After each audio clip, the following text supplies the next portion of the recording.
I'm hoping someone can help me. I'm having trouble putting this all down, and hopefully you'll understand why I need someone to call me as soon as possible.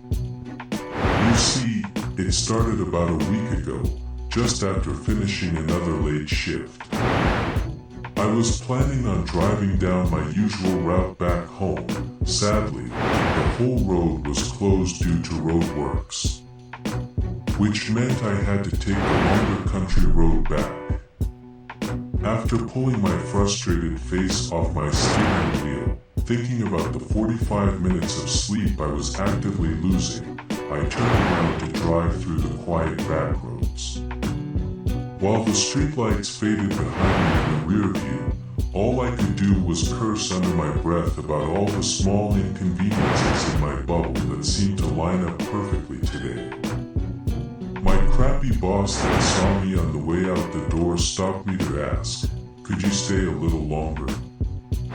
We need to finish our presentation for the board." It'd mean the world to me. While he put on his coat, patting me on the back before adding a thanks by, "You're the best." I'd like to think this was an out-of-the-blue type of day. Honestly, this was becoming more typical with each passing week. I remember thinking about quitting, then running through the whole interview process again with other companies, along with all the other headaches that come with searching for a new job, so I quickly shut the idea down. So, 20 minutes into my detour, as the clock struck midnight, the radio that was blaring to keep myself awake turned to static, eating away at my music until all that was left was a chipper voice breaking through to announce himself. Good evening to all you lovely listeners, and welcome back to Midnight Radio. It's me, the host, back again to bring all the joy of a late night show. What the hell? I muttered, thinking I'd probably picked up a signal from some independent station. This didn't stop me from attempting to switch my own music back on before giving up a few attempts later. Rather than risk driving into the nearest tree, I kept the host on while I continued on my drive. As I approached my driveway, I found myself enjoying the show more.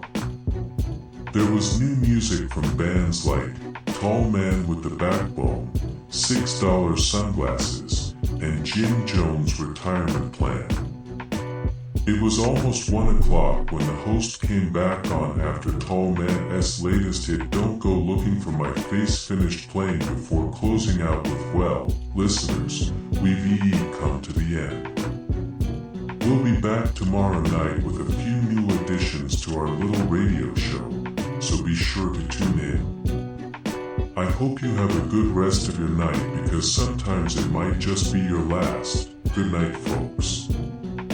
With that ominous last sentence, the strange broadcast ended, leaving me in the static, sitting idle in my driveway.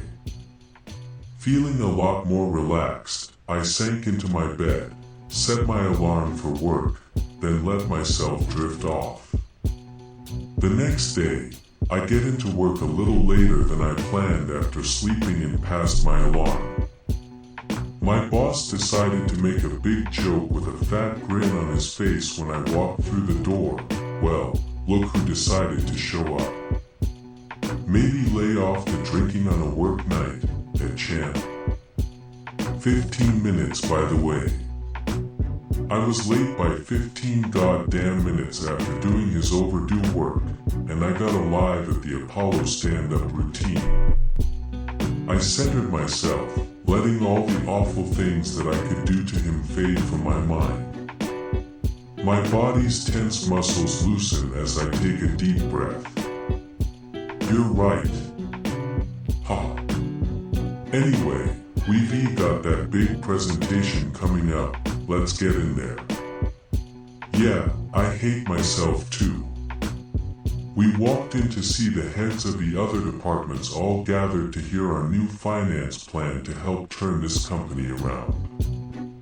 I'm not gonna leave any details here because, Well, I don't want people to find out where I work, and second, this is all incredibly boring. The point is, I did all the work. So when this guy, at the beginning of this presentation that I worked on for weeks, decides he is more qualified to present this to the others than I am, while introducing it like he did all the work to show off, I make a fuss. I stand up for myself. I tell him I'm the guy who did it, while all he did was sneak a greasy bag of food into his office to eat. He thinks he is slick, but we can hear him gorging inside that wet slop-filled box of his. After getting some of this out of my system, letting the red mist leave my body, I realize I'm standing there with the other bosses of the company who are now convinced their fellow boss has brought a screaming madman into the workplace. To top it all off, after I'm done mouthing off, all he does is put his sweaty palm on my shoulder, while saying, "Why don't you go home for the day?" The expression on my face clearly didn't help people's feelings towards me at that current moment, so without further comment, I slowly walked back out of the room, listening to his voice irritating me further about how sorry he is for my outburst and to just move on with his presentation. Grinding my teeth all the way home, walking through my door before flopping my entire body onto my couch. I decide then and there, after today's final straw, I will be quitting in the morning.